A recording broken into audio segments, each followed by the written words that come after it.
What's up, my movers and shakers? I'm Dave. This is MS Paints. And today we ask the question, was 90s Nagash really that bad?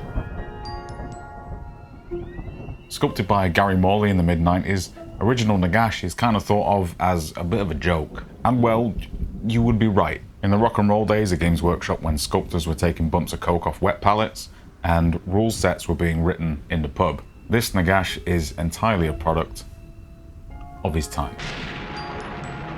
From what I've read, this Nagash is actually a joke. Morley reportedly sculpted a Nagash before this, which unfortunately now there's no pictures, it's lost to the vaults of Games Workshop. This original model was supposed to be depicted as a giant undead creature wearing human skin as a face. Workshop reportedly hated this model and asked for another one to be produced in a very short turnaround.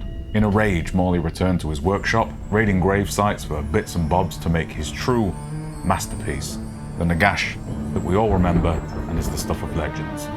Cackling to himself at his workbench, I'll show them what a true genius can create. And his creation would eventually break its restraints, break free from the sculpting workshop, kill its creator, and be unleashed onto the world.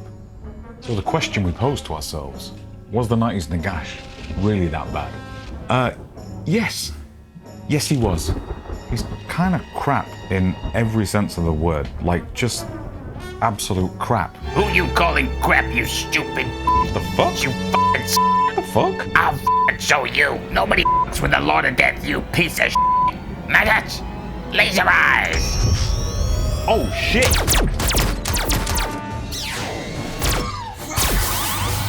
Why is it every video I do with a simple premise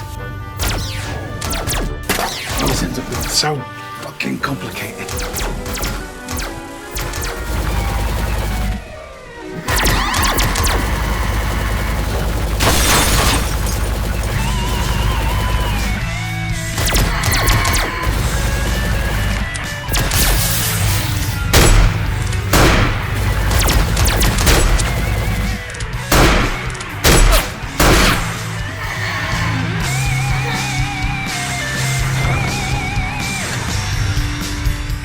What the?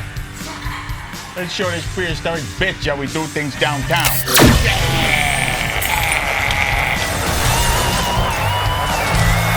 I am the Lord of the Harvest. Bring it down. Bring it down.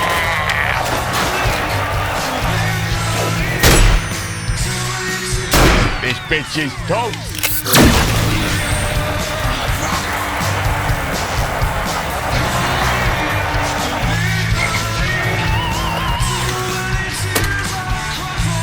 Let me out!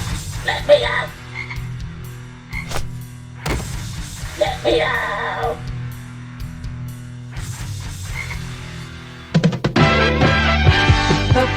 What's up, guys? Tony DiStefano here, back in perpetual forward motion with an axe in my head. If only there was a land where all of my favorite things were available.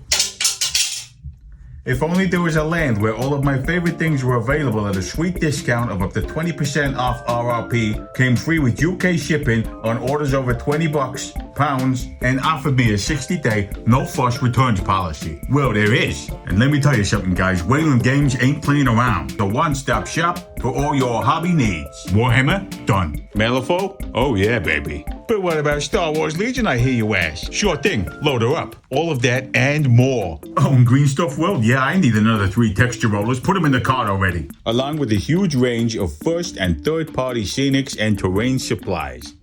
I'm not kidding, guys. This War Cradle stuff, crazy. Now let me ask you something. Who else has got a 4.9 rating on Trustpilot with over 30,000 reviews?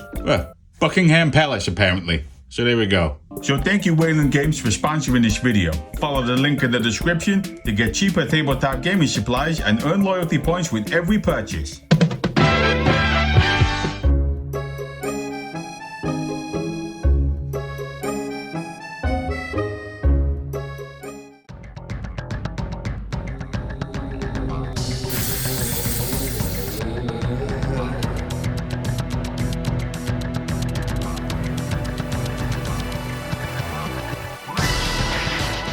So, when this Nagash came to me sometime in 1996, I bought him off a lad called Darren who'd stuck him together with both superglue and blue tack.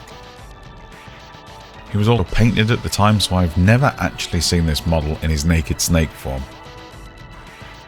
My first goal with him was to repose him, and I think, keyword think, that a repose will actually do quite a lot in unshitifying this model. His regular stance is an awkward sort of ear Nagash, hold this a sec for me king, and he's just waiting for his mate to finish tying his shoelace in a taxi queue so he can give him the sword and the staff back. It's just not a comfy pose. So I want to aim for something more dynamic in its pose, which with a giant lump of metal is not the easiest thing.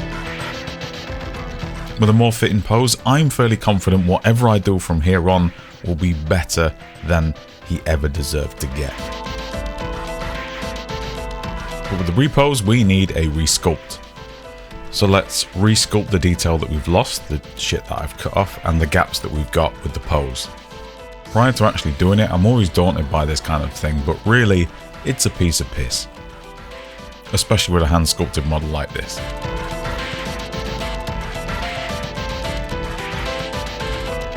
When it comes to painting, I haven't got a clue what I'm actually going to do. To be honest, I was so busy making the first half of this video, the actual painting was more of an afterthought. In fact, it was a complete afterthought.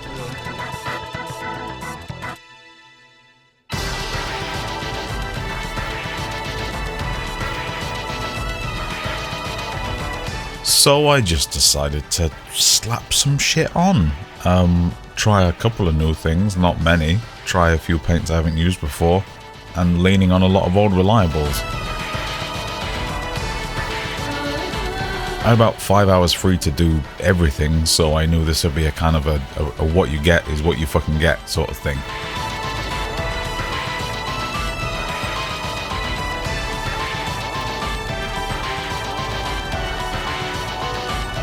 So I just did what I did in 1996 when I was a kid.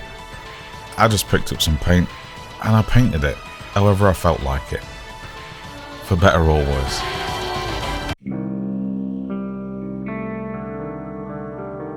Dark purples and silvers felt right, with a little hint of gold for some minimal trims.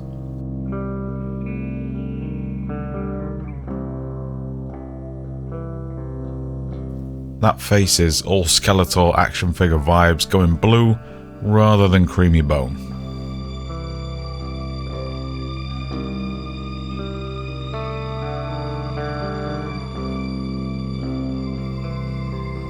Like say, no real plan, just trying stuff.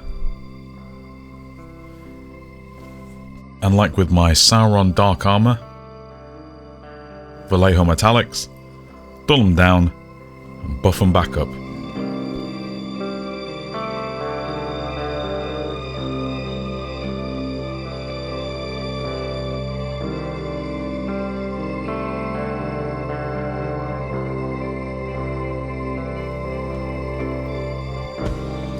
With a handful of colours, we've got something fine.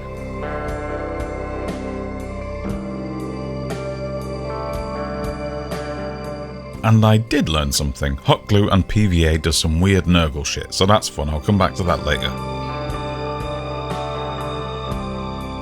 So yeah, he's fine. He's gone from absolute crap to absolutely fine, but also absolutely done, which is even better. And as long as I've ticked something off, I'm pretty content. When you only have so much time to work on something, it's nice to be able to actually just finish the thing. Big thanks to my Patreon community for their continuing support on this channel. Big love to all you guys, and you're very patient through all this weird shit that I keep putting out. So cheers, I'm out of here.